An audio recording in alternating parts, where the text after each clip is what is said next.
Hi, good morning. Thank you, Sir Eric. Nakaka-pressure naman. Nape-pressure na po ako ngayon because my former professors are here from CAD. My undergraduate po kasi is in CAD, BA in Filipino. And then my postgraduate diploma, also our current dean at CAD is here. And then my postgraduate diploma professor, and dean is here, so I'm like, whoa.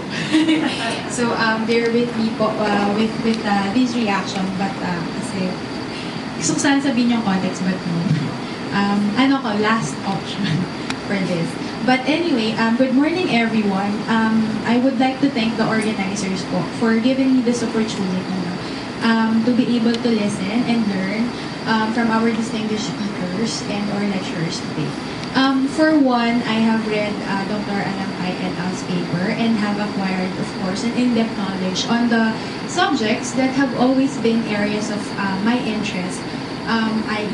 local governance, e-participation, e-government, public consultation. Since I have, as mentioned, I have personally experienced this difficulty in data accessibility. When I was working in the local government, I'm guilty of somehow concealing some of the documents that are said to be confidential by my elected bosses.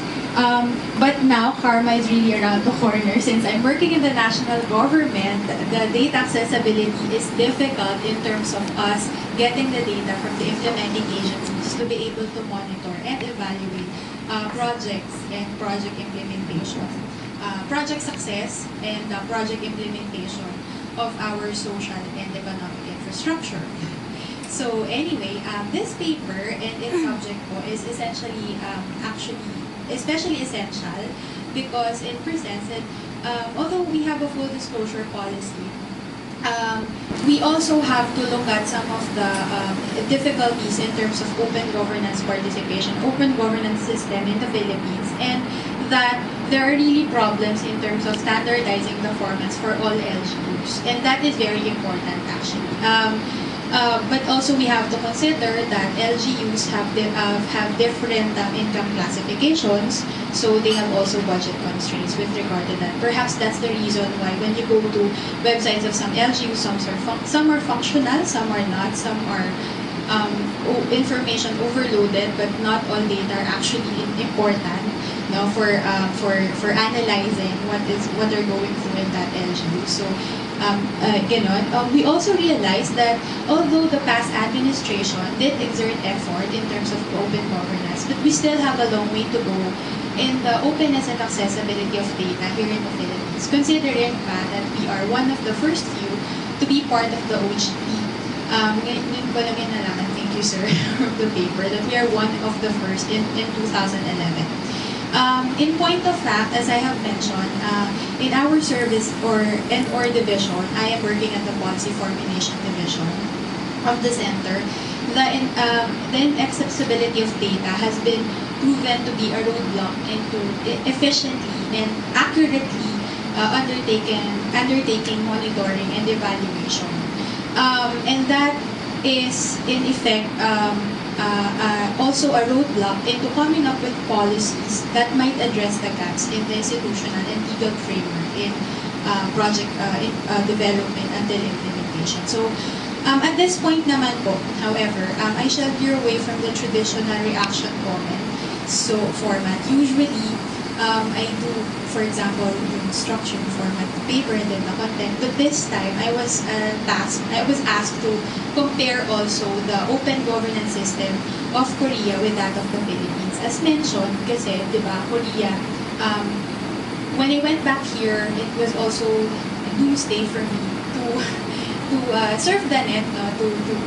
Kahit i-open ko lang yung Facebook. Because in Korea, it's really fast, it's efficient, omnipresent ata yung internet in Korea. But here in the Philippines, mabagal na siya.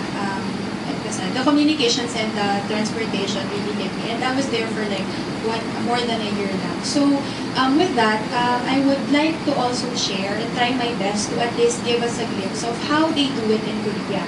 No, how do they observe the open governance system in Korea, and how do they engage and commit the stakeholders, primary and secondary stakeholders in this open government partnership.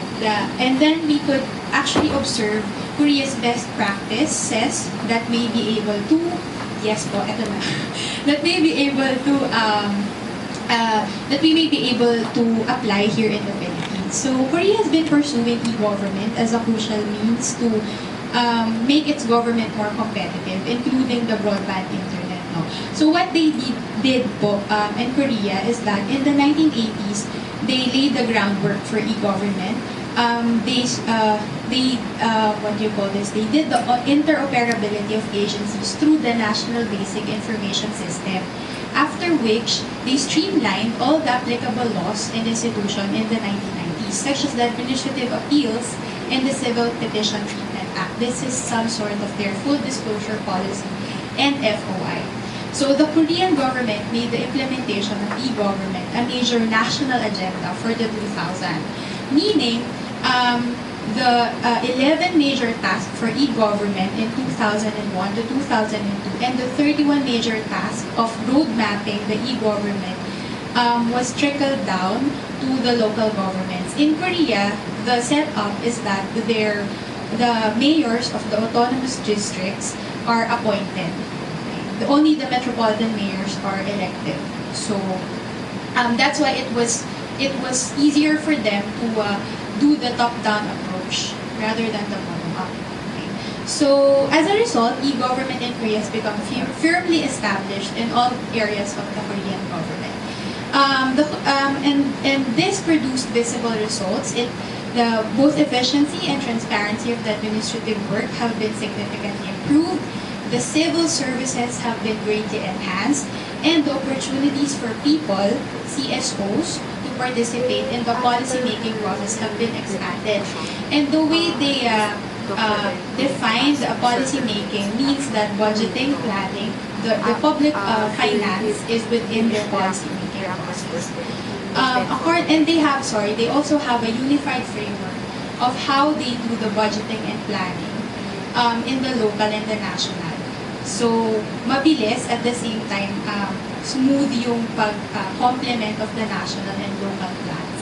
So accordingly, the effectiveness of e-government of Korea is widely acknowledged in the international community, and as a result, it was exported to foreign countries. In fact, in 2010, the UN Global E-Government Survey shows that the country ranked first among all member countries in terms of online service index and the e-participation index. The e-government best practices here, in what I told you about the 2010 award that they got, includes yung kanilang electronic procurement service. Even their procurement service is online and could be accessible, all data. The electronic customs clearance service are also online. Their tax services are comprehensive, and the websites never seem leading down. Internet civil services, kasi pag nag-down yun, magwawala yung mga Koreans. And that's true. They're very active in terms of that. And also, the very interesting part is that they have the e-people, online petition and discussion portal. So here, the people would be able to participate online kasi in Korea, pag nakapunta po tayo sa ibang bansa, especially in Korea, lahat sila sa subway nakatingin sa smartphones nila. May basag man yan o wala. Ganon sila. Oo, yan. So, yung people could participate even if they are in the subway because this online petition and discussion portal called e-people in this particular portal, people can provide their opinions on unfair administrative handling, infringements of rights and interests, improvement of institutions, and various policies through an integrated online window. So lahat ng administrative organizations are linked to this e-people window that receives and processes people complaints and suggestions. And this particular portal does not only gets the comments and opinion, they actually process it, and you will see the action taken with regard to that, and they answer it on time. by on time, I mean, since they have the pali-pali culture or dali-dali culture, by on time means within the office hour. So, yeah. Ganun po sila kabilis. So, particularly in Seoul, actually last year, in order to help the citizens understand the status of fiscal payment of the city, yes, and to improve transparency and budget, the city started a service-changing data on daily public expenditure.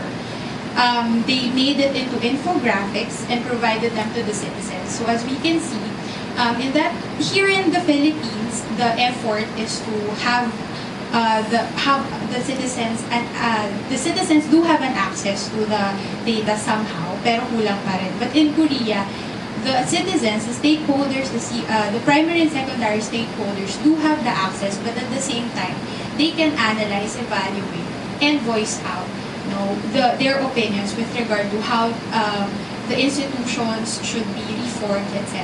So they are really involved in the policy-making process.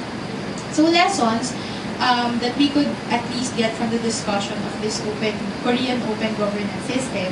So yun, like in Korea, the institutional framework should be streamlined. It is pertinent, and as pointed out in the paper of Dr. Alampay et al. We should be able to institutionalize the initial efforts that were done. Standardization of the process, forms, and system is also very significant. What is found online, as Dr. Alampay asserted in his paper, is that it should be consistent with the actual official document. It's actually being done in Korea. What you download in, for example, Seoul Metropolitan Government website is actually what you can get from the Seoul Metro Government SMG office. And yun, unified framework. So both are, the three of them are important for data to be more accessible so that we would be able to better evaluate the projects, and we would be able to know what are really the needed projects and programs for the people, and to uphold by doing this, we uphold the pillars of good governance, yes, and CPAG, transparency, accountability, rule of law, and participation.